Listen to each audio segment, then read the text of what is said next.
मेरी पैदाइश कनाडा में हुई और जब से मैंने होश संभाला मेरे वालिदैन हर वक्त झगड़ा करते रहते और एक दिन अम्मा ने तलाक ले ली और अब्बा ने मुझे दादा के पास पाकिस्तान भेज दिया और कुछ दिनों बाद अब्बा फोत हो गए।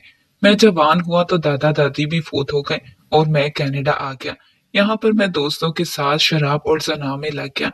एक दिन मेरे दोस्त एक तवाइफ को ले आए और जब मैं कमरे में गया तो मेरी रूह काम की क्योंकि वो तवाइफ तो मेरी। मैं शराब के नशे में धुत एक क्लब से बाहर निकला था। मेरी बाहों में एक हसीन दोशीज़ा थी। वो भी नशे से चूर थी। इसे अपने हमरा लिए मैं इसे गाड़ी तक लेकर गया था। गाड़ी का फ्रंट डोर खोलकर डगमगाते हुए इसमें बैठ गया। वो लड़की भी मेरे बराबर वाली सीट पर बैठ गई। मेरा फ्लैट इस क्लब से ज्यादा दूर ना था, लेकिन जिस कदर मैं नशे में था, एक मील का फासला भी मुझसे तय नहीं किया जा रहा था। मेरी आंखें नशे से इस कदर चूर थीं कि मुझे सामने का रास्ता भी नजर नहीं आ रहा था। ड्राइविंग मैं अंदाजे से कर रहा था। अपने फ्लाइट की मतलूबा बिल्डिंग के बाहर पार्किंग एरिया में मैंने बामुश्किल गाड़ी को खड़ा किया था। फिर इस लड़की को अपने साथ लिए मैं अपने फ्लैट के अंदर चला गया। मेरी शामें अब शराब के नशे में गैर औरतों की हमराही में गुजरती थी, क्योंकि मैंने औरत का वो रूप देखा था कि मेरा औरत जात पर एतबार ही उठ गया। मुझे ये लगने लगा कि औरत एक बिकाऊ चीज है, पैसों की चमक देखकर फिसल जाने वाली। मैं बुरा आदमी नहीं था, मैं अयाश भी हरगिज ना था। ना मुझे शराब की आदत थी, ना शबाब की, बल्कि मैं औरतों से दूर भागता था। कनाडा जैसे आजाद माहौल में रहकर भी मैं लड़कियों को देखते ही अपनी नजरें झुका लेता था। मुझे हमेशा औरत पूरे लिबास में ही भाती थी, लेकिन अब मेरे नजदीक औरत एक बेवकूफ सी चीज थी। एक बार मेरे दोस्त मुझे एक तवाइफ के घर ले गए। वो लड़की खूबसूरत सी मशरकी मैक्सी में मलबूस थी। आधे चेहरे को घूंघट से छुपा रखा था, लेकिन जब इसने गजल गानी शुरू की, इसकी आवाज में मेरे होशो हवास छीन लिए थे। मुझे लगा कि ये आवाज मैंने पहले कहीं सुनी है। इसकी आवाज मेरे लिए बिल्कुल भी अनजान ना थी। बस याद नहीं आ रहा था कि मैंने इसकी आवाज सुनी कहाँ है। मेरा दिल धक से रह गया था। जी चाह के सामने लड़की के पास जाकर इसका घूंघट उलट दूं, लेकिन जिस महफिल में हम बैठे थे, ये बात वहां के अदब के खिलाफ थी। इस लड़की ने ढोल की थाप और हारमोनियम पर जब रक्स शुरू किया तो सबके होश उड़ने लगे थे। इसका चुस्त लिबास, खूबसूरत वजूद, सफेद रंग के हाथ पांव देखकर इसके छुपे चेहरे की दिलचस्पी और भी बढ़ाने लगी थी। वहां मौजूद मेरे दोस्तों की हवस शुदा नजरें इसके हसीन वजूद पर टिकी हुई थी, लेकिन जिस चीज ने मुझे बेचैन किया था वो इस लड़की की आवाज थी, जिसने फिर से मेरे अंदर मेरे दिल को हिला के रख दिया था। मुझे बेचैनी से इस रक्स के खत्म होने का इंतजार था, लेकिन वो एक के बाद एक गजल गा रही थी। इन घुंघरुओं से मुकीद पांव इसके लहराते हाथ बस के दिल मोह रहे थे। लेकिन मेरा ये हाल था कनाडा जैसी बर्फा देने वाली सर्दी में भी पसीने से शराबोर था।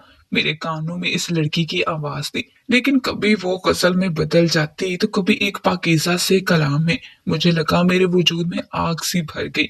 इस ठंड का असर मुझ पर जायल हो चुका है। मुझे अपने गांव की जून जुलाई की सख्त धूप याद आने लगी। मुझे लगा चारों तरफ हबस है, चलचलाती धूप है। मैं नंगे पांव किसी तपते सहरा में भाग रहा हूँ। जैसे इस लड़की के पैर ढोल की थाप पर चल रहे, ऐसे वैसे मेरे दिल की धड़कनें बढ़ रही थी। सामने रखी शराब की बोतल ही इस वक्त मेरे लिए वाहिद सहारा थी। मैंने वो बोतल पकड़ी और मुंह लगाकर पीने लगा। हालांकि मैं जानता था कि वो शराब बहुत तेज है, बिना पानी मिलाए इसे पीना नुकसानदेह है, लेकिन इस वक्त मुझे नशा चाहिए था। ऐसा नशा जो मुझसे मेरा हाफसा छीन ले। मैं पूरी बोतल पी चुका था। मेरी आखिरी घूंट पर इस लड़की के घुंघरू टूटकर पूरे हॉल में बिखर चुके थे।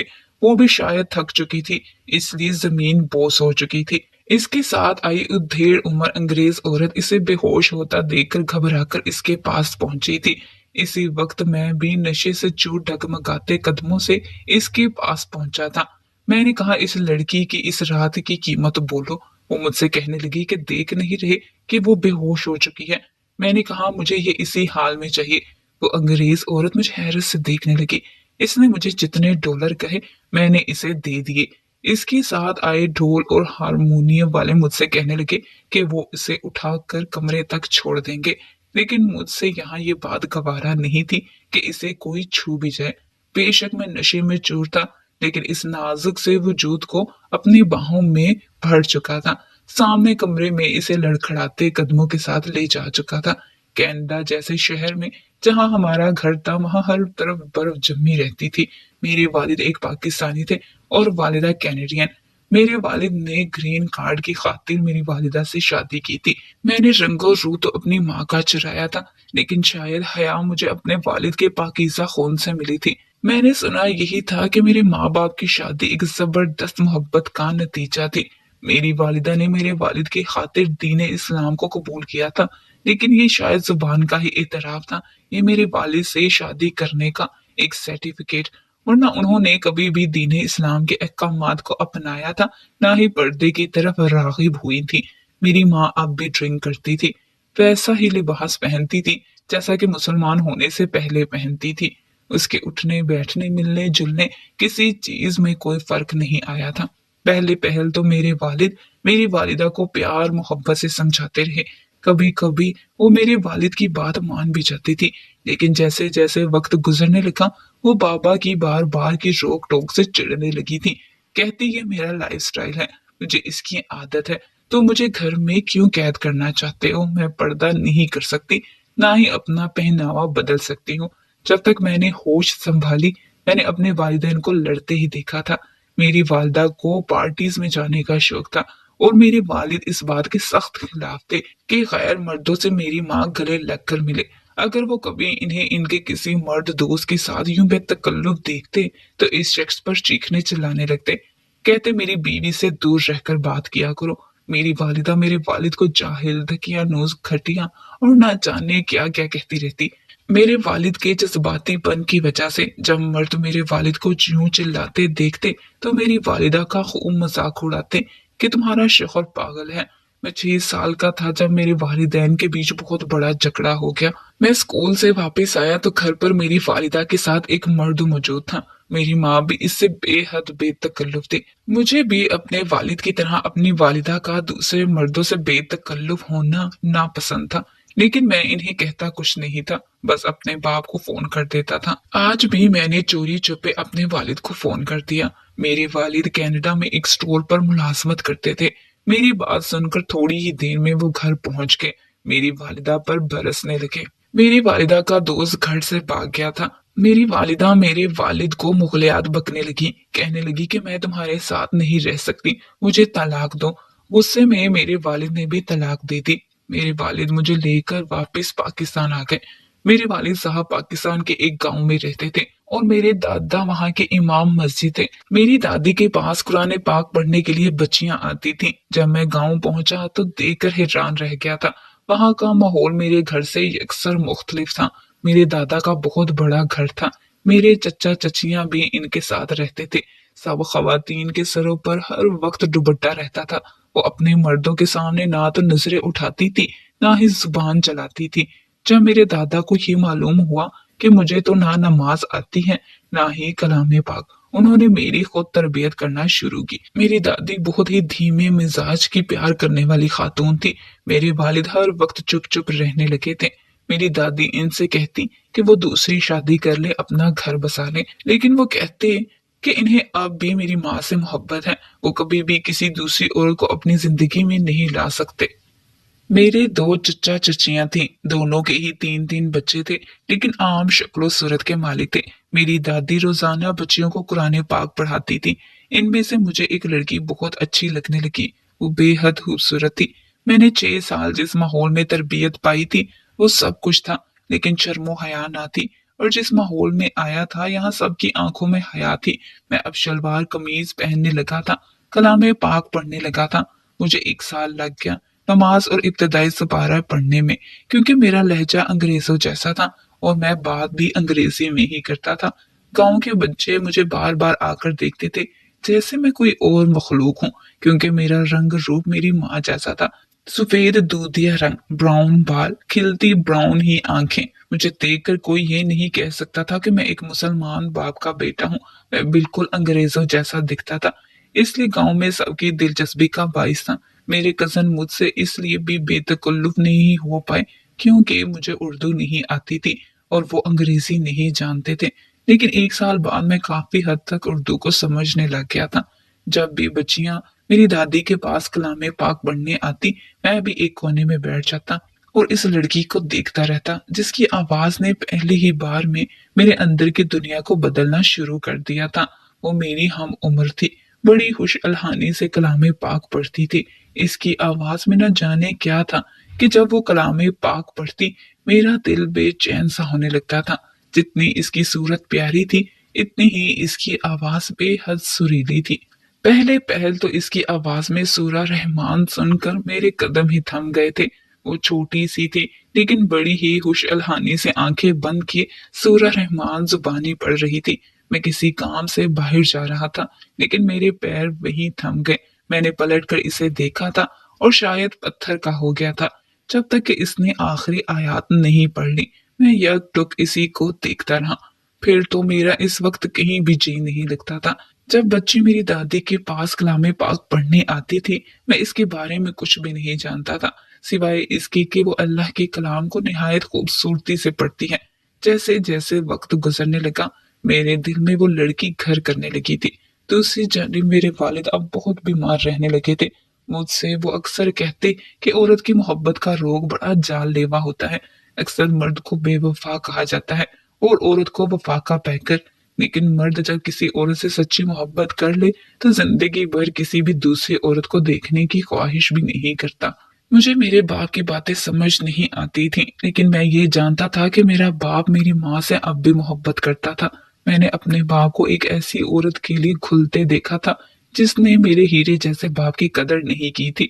मेरे वालिद 3 साल में ही मेरी वालिदा की बेवफाई का गम दिल को लगा इस जहाने फानी से कूच कर गए। इस दिन तो मुझ पर जैसे क्यामत ही टूट पड़ी थी। मैं 8 साल का और अपने वालिद से बहुत अटैच था। मेरे दादा दादी भी बहुत रो रहे थे। मेरे वालिद को दफनाकर वापस आकर मेरे दादा बेजान से वजूद को लिए चारपाई पर बैठ गए। मेरी दादी साथ साथ आंसू बहा रही थी और साथ ही साथ तस्बीह पढ़ रही थी। मेरे दादा कहने लगे कि मैं खुद को बहुत बहादुर समझता था, लेकिन आज पता चला कि बेटे की मैयत का वजन बाप के बूढ़े कांधों पर बड़ा भारी होता है। ये कहकर वो फिर से रोने लगे। मुझे गले से लगा लिया। मैं रोए जा रहा था। सबने मेरी मिन्नत समाजत कर ली, लेकिन मैंने कुछ नहीं खाया था। पहली बार इस दिन वो बच्ची मेरे पास आकर बैठ गई। मुझसे कहने लगी, क्या तुम्हारे भूखे रहने से तुम्हारे अब्बा वापिस आ जाएंगे या तुम्हारे आंसू देकर वो जी उठेंगे? हम अपने प्यारों को जितना भी रोले, वो कभी वापस लौट कर नहीं आते। मुझे इस वक्त इसकी बातें भी अच्छी नहीं लग रही थी। मैं अपने प्यार करने वाले बाप को खो चुका था। मेरी माँ को मेरी कोई परवाह तक न थी। मैं तन्हा रह गया। मैंने तलखी से इसे कहा कि तुम्हारे माँ बाप तो जिंदा हैं। अगर वो मर चुके होते तो फिर मैं देखता तुम ऐसी बातें करती। वो कहने लगी, मेरे वालिदैन को मरे हुए कई साल बीत चुके हैं। वो भी अपने चचा के पास रहती है। ये सुनकर मुझे धचका सा लगा था। ये कहकर वो उठकर चली गई। इसके बाद मेरी इस लड़की से दोस्ती हो गई। हम दोनों एक साथ खेलने लगे, बातें भी करते थे। इस लड़की का नाम शबनम था। मेरी दादी हर वक्त इसकी तारीफें करती नहीं थकती थी। वो दादी के बहुत से काम भी कर देती थी। शबनम की चच्ची का रवैया इसके साथ अच्छा नहीं था। वो इस कम उम्र लड़की से घर के सारे काम करवाती थी। जैसे जैसे वक्त गुजरता गया, हमारी दोस्ती भी बढ़ती गई। 14 साल की उम्र के बाद इस लड़की ने मेरी दादी के घर आना छोड़ दिया। इस वक्त मुझे लगा मेरी जिंदगी इस लड़की के बिना नामुकम्मल सी हो चुकी है। मैं इसके घर नहीं जा सकता था क्योंकि इसकी चच्ची सख्त मिजाज औरत है। मेरा दिल फिर से उदास सा रहने लगा था। 10वीं जमात के बाद मेरे दादा ने मुझे लाहौर के कॉलेज में दाखिल करवा दिया। मैं वहीं हॉस्पिटल में रहने लगा, लेकिन मेरा दिल बहुत बेचैन सा रहता था।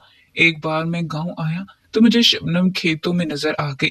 जितना मैं इसे देखकर बेचैन हुआ था, इतनी ही बेकरारी से वो भी मेरी जाने बढ़ी थी। भागती हुई मेरे पास पहुंची थी। मुझे देखकर मुस्कुराने लगी। मेरा हाथ पकड़ा और खेतों से दूर एक दरख्त के पास मुझे ले गई। इस वक्त तो मैं भी इससे तन्हा ही मिलना चाहता था। मुझसे कहने लगी, तुमने अच्छा नहीं किया जो शहर जाकर पढ़ने लगे हो। बस जल्दी से पढ़ लिख जाओ तो मुझे मेरी चच्ची से मांग लो आतिफ। मैंने कहा, तुम्हारे लिए ही तो सब कुछ कर रहा हूँ। मैंने इसका हाथ थामा तो वो सिसक उठी। जब मैंने इसकी कलाई देखी तो वो बुरी तरह से जली हुई थी। ये देखकर मेरा दिल तड़प सा गया था। मैंने बेचैनी से शबनम की तरफ देखा तो वो रोने लगी। कहने लगी रोटी बनाते हुए इससे रोटी जल गई थी, इसलिए इसकी चच्ची ने गरम कोयला इसके हाथ पर रख दिया था।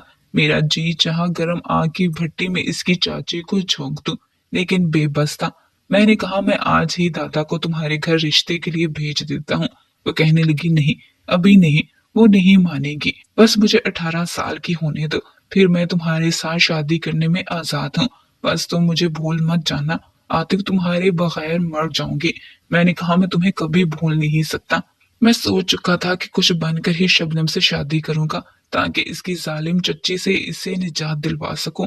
इसलिए मैंने खूब दिल लगाकर पढ़ा। 5 साल बाद मैं गांव पहुंचा था। इस वक्त मेरी लाहौर में अच्छी नौकरी लग चुकी थी। मुझे गांव में जाते ही सबसे पहला ख्याल शबनम का आया था। मैंने अपनी दादी से कहा वो मेरा रिश्ता शबनम के लिए लेकर जाए। मेरी बात सुनकर मेरी दादी के चेहरे पर नागवारी सी छा गई। कहने लगी वो क्यों? मैंने कहा मुझे वो पसंद है। दादी कहने लगी वो अच्छी लड़की नहीं है, तुम इसका ख्याल अपने दिल से निकाल दो। ये बात अपनी दादी के मुंह से सुनकर मुझे हैरत हुई थी। मेरी दादी तो हमेशा इसकी तारीफें करती थी। मैंने कहा कि आप इसकी बहुत तारीफ करती थी। मैं शबनम से बहुत प्यार करता हूँ, आप मेरे लिए इसके घर रिश्ता लेकर जाएं। दादी कहने लगी अब वो ये गांव छोड़कर जा चुकी है। इस खबर ने तो मेरे औसान ही खता कर दिए थे। मैंने कहा कि वो कहाँ जा सकती है। दादी कहने लगी कि वो लड़की अच्छी नहीं थी, किसी लड़के के साथ भाग गई है। सारे गांव में बड़ी जग रसवाई हुई है हमारी। मुझे ये बात सुनकर हैरत का बड़ी जोर का झटका लगा था। वो तो मुझसे कहती थी कि मुझसे मोहब्बत करती है, मैं इसे अच्छा लगता हूँ। जब मैं बड़ा होकर कुछ बन जाऊंगा तो मुझसे शादी करेगी। वो कहती आतिफ तुम नहीं जानते, मेरी चची ने मेरा जीना दो भर कर रखा है। तुम जल्दी से कुछ बन जाओ तो मेरा रिश्ता मांग लो। मैं सिर्फ तुमसे ही मोहब्बत करती हूँ। फिर वो कैसे किसी और के साथ भाग सकती थी? इस खबर ने मेरा सुख चैन छीन कर रख दिया था। इन्हीं दिनों मेरे दादा का इंतकाल हो गया। मुझ पर गहरा सदमा था। मेरे पास बाहर की नेशनैलिटी मौजूद थी, इसलिए मैंने बाहर जाने का फैसला कर लिया। इस गांव में तो शबनम की यादें मुझे जीने नहीं देती थी। मैं दोबारा कनाडा चला गया, लेकिन मेरी जिंदगी का कोई मकसद ना था। मैंने शबनम से सच्ची मोहब्बत की थी। फिर मुझे याद आने लगा कि मेरे वालिद सच ही कहते थे, औरत बेवफा ही होती है। मैंने शबनम से जब कहा था कि मैं जरूर इसे अपनाऊंगा, फिर वो कैसे किसी और की हो सकती थी? शबनम की बेवफाई का काम ही था जिसने मेरी सारी शख्सियत को ही खत्म करके रख दिया था। मुझे कनाडा जाते अच्छी नौकरी मिल गई थी, लेकिन मेरी रात बड़ी बेचैन रहती थी। अब मैं क्लब जाने लगा था, शबनम को भुलाने के लिए शराब का सहारा लेने लगा था। जब शबनम की बेवफाई का मुझे ख्याल आता, मैं जनाकारी से भी गुरेज नहीं करता। मैं गुनाह सवाब हर चीज से वाकिफ था, लेकिन मैं शबनम को भुलाने के लिए गुनाह के रास्ते को इख्तियार कर चुका था। मुझे लगता था वो भी मेरी माँ जैसी ही निकली थी। सारी औरतें शायद मेरी वालिदा जैसी ही होती हैं। मैं जिस कंपनी में काम करता था, मुझे गाड़ी और रिहाइश इसी कंपनी की तरफ से मिली हुई थी। अपने दोस्तों के साथ मैं ऐसी महफिलों में जाने लगा था जहाँ पाकिस्तान और इंडिया से आई तवाइफें नाच गाना करती थी। लेकिन एक वहां मैंने गजल गाती लड़की की आवाज, इसके घूंघट में छुपे चेहरे, इसके पाँव पर बंधे घुंघरू देख मुझे पहला शुबा शबनम का हुआ था। मेरे दोस्तों की नजर इसके जेबो जीनत पर थी, लेकिन मैं इसके हाथ की कलाई पर एक निशान देख रहा था जिसने मेरी हालत गैर की थी। वो शबनम थी, मेरी शबनम, मेरी मोहब्बत। लेकिन वो तो बेवफा निकली थी, किसी लड़के के साथ भाग गई थी। फिर यहाँ कनाडा के तवाइफ खाने में कैसे पहुंची? इन सोचों ने मेरा चैन बर्बाद कर दिया था। मैंने शराब की पूरी बोतल पी ली, शबनम की कीमत भी अदा कर दी। इसे कमरे में ले जाकर बेड पर लेटा दिया। इसका चेहरा देखे हुए 6 साल हो चुके थे, लेकिन आज वो मेरी दस्तरस में थी। आज की रात मैं इसका गाहक था, मेरी आंखों से आंसू जारी थे। मैंने इसके घूंघट को नहीं हटाया, ना इसे देखा, बस इसका हाथ थामा और इसकी कलाई देखने लगा, जिस पर इस जले हुए कोयले का निशान अब भी बाकी था। मुझे लगा वो बेहोश है, लेकिन इसकी सिसकियों ने मुझे एहसास दिलाया कि वो पूरे होशो हवास में है और ये भी जानती है कि इस कमरे में इसके साथ मैं मौजूद हूँ। मैंने कहा बस एक सवाल का जवाब दे दो शबनम, मेरे साथ बेवफाई क्यों की थी? मेरा इंतजार क्यों नहीं किया? मेरी बात सुनकर वो उठकर बैठ गई। इसने अपना चेहरा भी मेरे सामने बेनकाब कर दिया। कहने लगी मेरी चच्ची ने रात के अंधेरे में मेरा सौदा कर दिया था। मुझे जबरदस्ती बेच डाला और गांव में ये मशहूर कर दिया कि मैं भाग गई हूँ। मैं तुम्हारे काबिल नहीं रही आतिफ, मुझसे जिस्म फरोशी का काम लिया जाता है। मेरे इनकार पर मुझे ऐसे ऐसे घाव लगाए जाते हैं कि जो जख्म तुम देखकर तड़प गए थे वो इन घाव के मुकाबले में कुछ भी नहीं है जो मेरे वजूद पर लग चुके हैं। मैं तुम्हारे काबिल नहीं रही। मैं इसे वहीं छोड़कर वापस चला गया। गांव फोन करके अपने चचा से अपनी विरासत का हिस्सा मांगा और इस रकम से शबनम को हमेशा के लिए खरीद लिया। अब वो मेरी बीवी है, मेरे लिए इतनी ही काबिल इज्जत जितनी के पहले थी। हम दोनों ने गुनाहों का रास्ता छोड़ दिया था क्योंकि शबनम वो गुनाह मजबूरन कर रही थी और मैं इसकी याद में गलत राह पर चल निकला था। लेकिन अब अपने गुनाहों से रो रो कर तौबा करता था। मेरी सुबह शबनम की तलावत पर होती है। वो बेवफा नहीं थी। हर औरत मेरी माँ की तरह बेवफा नहीं होती। ये बात मैं अच्छी तरह से समझ चुका हूँ।